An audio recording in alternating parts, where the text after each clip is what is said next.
Hi there, welcome to Still Learning, the space where we celebrate growth in all its messy, beautiful, and raw forms. I'm your host, Fortune Fowle, and if you're here, you're right where you need to be, because here we're embracing the beauty of being works in progress. In today's episode, we're going to be diving into one specific word that I came across while going through my devotional this last week, and that word happened to be regardless. And you might be thinking, what is so special about the word regardless? But in today's episode, that's exactly where we're going to be talking about how our God is a God of regardless. Regardless of circumstances, regardless of failures, regardless of what seems impossible, He remains the same. And once you grasp this truth, it will empower you to have complete trust and confidence in Him. Hi guys, welcome back to another episode of the Still Learning podcast, another Still Morning Monday. I hope your morning's going well, and I'm so happy that you have joined me here today. And I'm really excited to get into what we're going to be discussing today, because it is definitely something that was unexpected but received, and definitely something that was a word of encouragement for me this last week. And so I hope that provides a word of encouragement wherever you're currently at now. So the last couple weeks, I have been going through a devotional called 40 Days in the Word. And when I was going through one of these days, I came across the word regardless. And, typically words don't really stand out to me much. But when they do, especially when I am in my quiet time with the Lord, I make it a point to look them up. And I know that might be unusual, and I'm pretty sure I talked about it before in previous episodes, but I really do this because I like to look up these words, even if they are familiar to me or even if I have used them before. I like to look them up because I want to be able to understand the definition and look at the definition of the word in a biblical context now, instead of the worldly one that I had of it before, and seeing how it can be applied to my life and to my relationship with the Lord and helping me grow as an individual. Because I generally think, and I'm not sure if you guys have experienced this before, where you were using a word one way, but then you learn how it can be used in a different way, and then your eyes are suddenly opened up further in terms of having a further understanding and meaning of this word. And that's kind of how I felt this week when I came across the word regardless, and how it really led to me titling this episode regardless. It was just that impactful. It stood out to me so much that the Lord really put it in my heart to devote a whole entire episode to it. And I definitely was not expecting that when I looked up the definition of this word that a message would come with it, but God truly is one who does the unexpected. Like I said before, I was familiar with the word. I knew what the word meant, but generally, guys, I did not know what the word meant, because when I read this definition, God gave me a complete new meaning of it. The definition of regardless, as provided by Google, was without paying attention to the present situation despite the prevailing circumstances. That alone spoke volumes. After reading that definition, I no longer could look at that word the same. And the reason why is because it made me realize once again just how much God is a God of regardless. Regardless of my situation, regardless of my past, regardless of my failures, He remains the same. He doesn't operate based on what's happening in my life. He operates based on who He is. And it took one single word, looking up the definition of it, for me to realize that, because when I saw it said that without paying attention to the present situation, as in God is not concerned with what is currently happening. It has no effect on Him or His decision-making capacity. It has no influence on Him. He does not pay any mind to what you gotta say, what they gotta say, your plans, their plans, what obstacle is before you. He pays no mind to it. It actually doesn't impact Him at all. He thinks of it as regardless. And I just found that to be such a powerful statement, powerful understanding and a new meaning of this word that's come unto me. And I was so eager to share it with you guys today. And in coming into that understanding, I further began to reflect and realize that we as human beings sometimes project our human experiences and expectations and standards onto God. We forget that He lives acts, breathes, and is who he is regardless of those things. And because we forget that, we often expect him to fail us like people do, and how we often can allow our circumstances and this lack of not understanding that he's a God of regardless dictate our faith, when in reality, God stands outside of all of that. And that's really what I want to be able to unpack with you guys today. So let's start with this foundational truth. God is not like man. Point blank, period. I know we say this all the time, but do we really believe it? Like, really, do you believe it? Because I think a lot of the times, without realizing it, we treat God the way we treat people. Like, we expect inconsistency from him. We expect disappointment. We expect him to let us down in the same way life has let us down, the same way people has let us down. But here's what scripture says. God is not like man, that he should lie, nor a human being, that he should change his mind. Does he speak and then not act? Does he promise and not fulfill? And that is said in Numbers 23:19. God makes it very clear, I'm not like you. You know Kendrick Lamar when he's like, they're not like us. They're not like us. They're not. That's God to us. I'm not like you. I'm not like you. Remember that. I started thinking how we were made in God's image, but God was not made in our image. We aspire to be like him. He does not aspire to be like us. And in remembering that foundational truth, I was humbled. I'm not gonna lie, I was humbled. I was like, you're right. You're not like us, Lord. But I wasn't just humbled, I was grateful. I was like, thank you. I was given a praise because I was so thankful that he is not like us. And here's why I was so happy that he was not like us. Because the fact that God isn't like us means that he's not bound by human limitations. He doesn't change his mind the way we do. He doesn't break his promises. He doesn't operate based on external circumstances. He is steady. He is consistent. He is faithful regardless. And that made me rejoice. That made me happy to know that, oh, thank you, Lord, for not being like me. Because the fact that you're not like me allows me to fully put my trust and dependence on you. But then here lies the problem.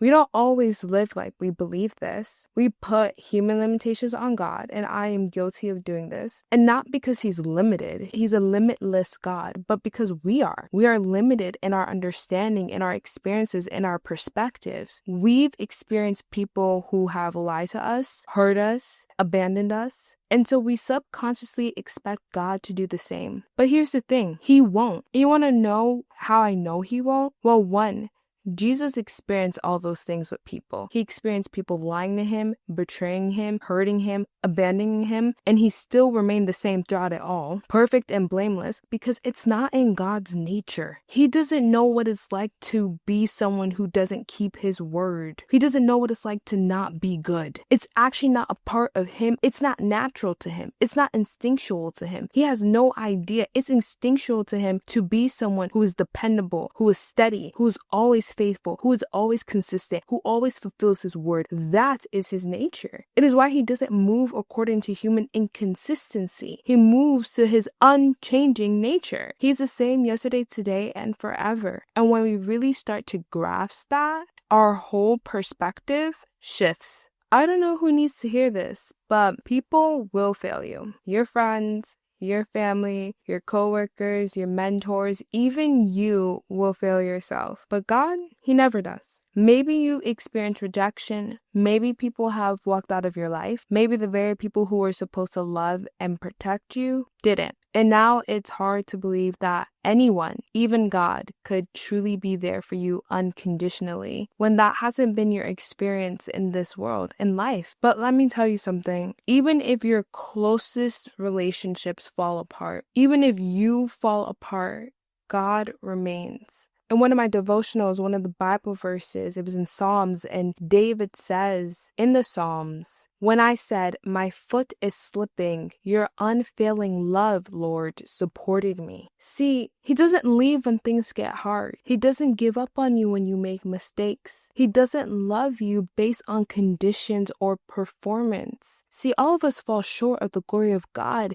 yet here we are able to receive salvation because he who is blameless, through him we have been made perfect in the eyes of the Father. He died for us before we even knew him. He loved us before we even loved him. He does not do any of this based on conditions, based on circumstances, based on who you are, based on works. It's simply just who he is. It's regardless of those things. And that's something we have to remind ourselves daily, because we're living in a world where that's not always our constant reality. It's hard, this tension that we live in of a consistent, faithful, unconditional, loving God, but also living in an inconsistent and conditional world. But we have to remind ourselves of that daily, because if we're not careful, we allow our past experiences or even current experiences with people to dictate how we interact with God. We'll end up keeping him at arm's length,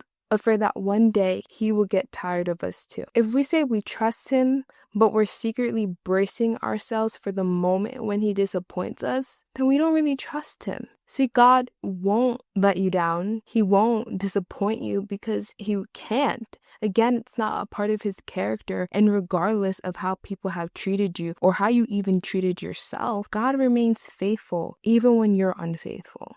Just sitting with that, guys, resting in that. And it's kind of crazy to think that just looking up the definition of the word regardless led to this.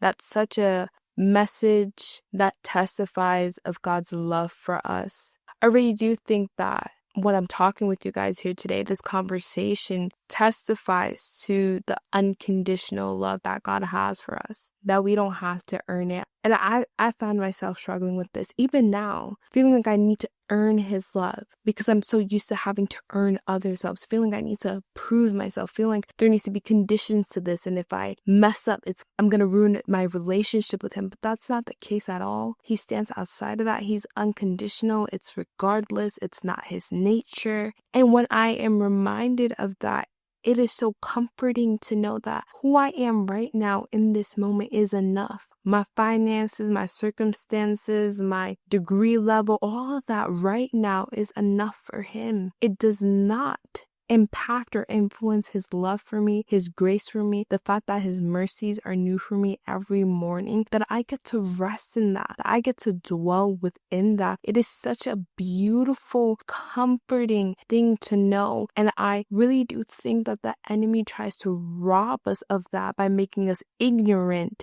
to the fact that regardless of all of this, he is still unconditional in his love for you. I love that verse in Romans 8:38-39, which talks about how nothing can separate us from the love of God. Nothing. No angels, no demons, no nothing. And just rest in that, guys. I really hope that this week you can rest in that. That is my hope of this unconditional, regardless of all things. God is still the same, and he's still with you all the same, and he still loves you all the same. So now let's talk about something that I think we all struggle with, which is letting our circumstances dictate our faith. Because let's be honest, when life is good, trusting God is easy. But when things start falling apart, get a little chaotic, you're in the storm, in the wilderness, and the seasons start switching up on you, when nothing makes sense, when there's so much uncertainty, when the ground starts feeling a bit shaky. And peep that I said feels a bit shaky because you stand on a firm foundation.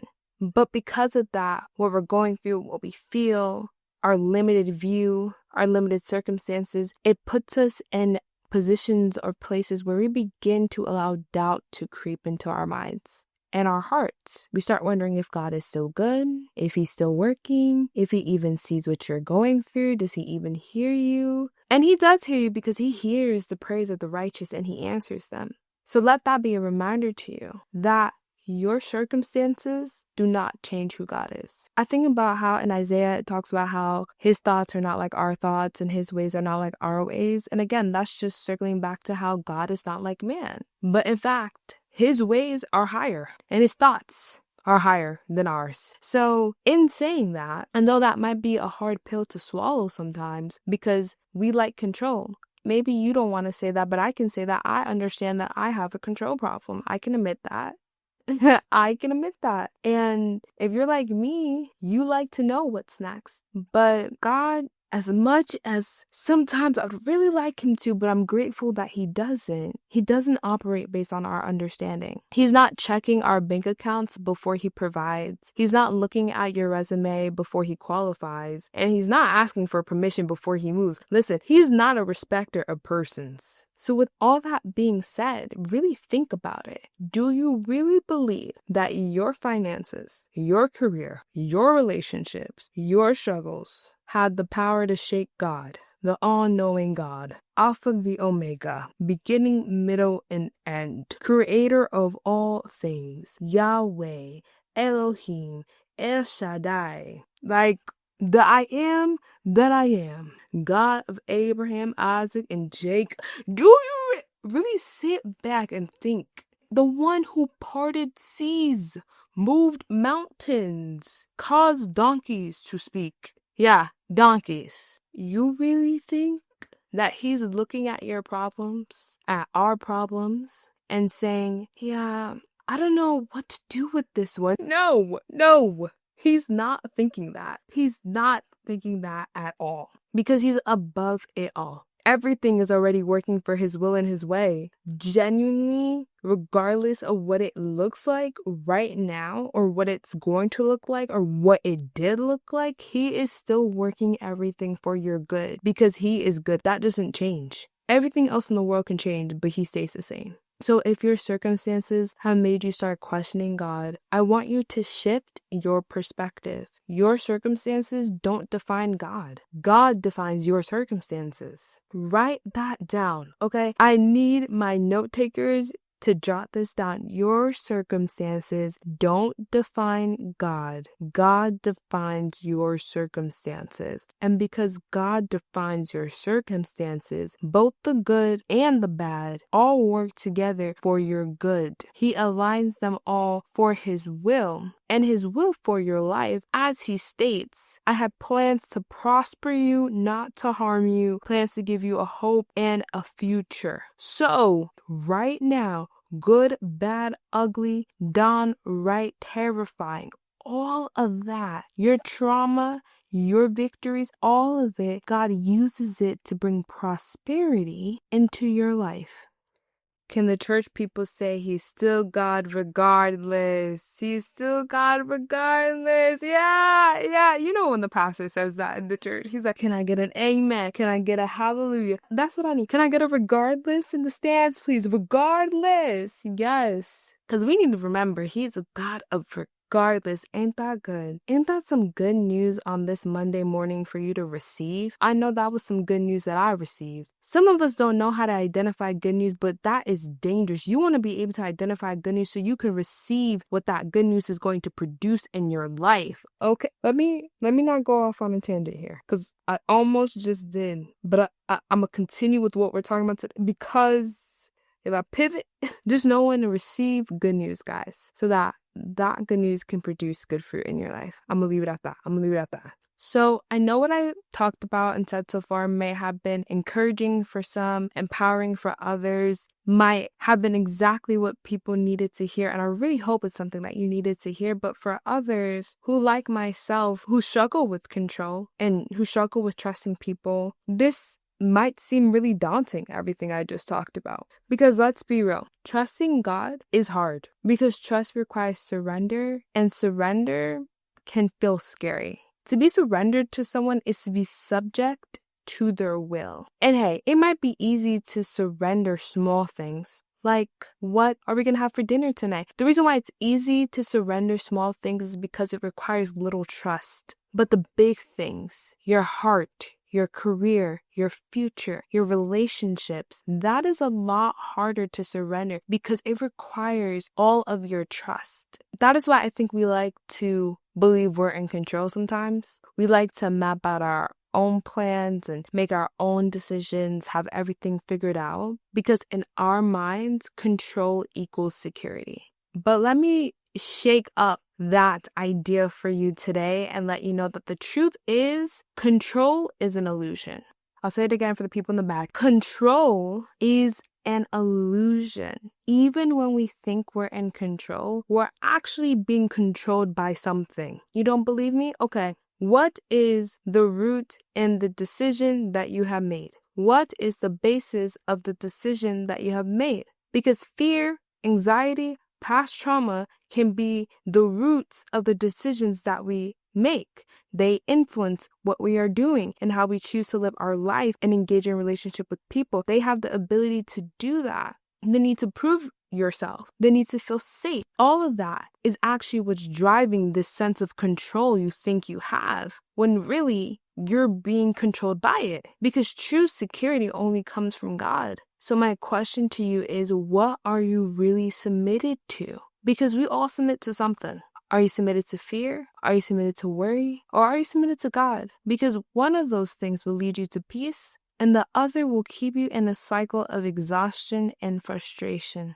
And I can only speak for myself, but as someone who is every day literally making the conscious effort to surrender and give control to God over my life and my decisions, allowing His will and His ways to prevail over my life, I have experienced such a freedom and peace that I've never experienced before, and never experienced when I try to be in control of my own life. When I allowed my circumstances to influence my faith and what I believe that God can do. When I came into this true understanding of God's nature, and really the beginning of last year, I really made that commitment to really understand who God is, like you know your best friend, like you know your family, like on the back of your hand. You know them so well. You know what they would like. You know what they would want to eat, even if they weren't in the room. You know what decisions they will make, and they don't even have to be next to you. I really made that commitment to know God in that way. And when I started really knowing and desiring to understand and take full hold of the truth of His nature,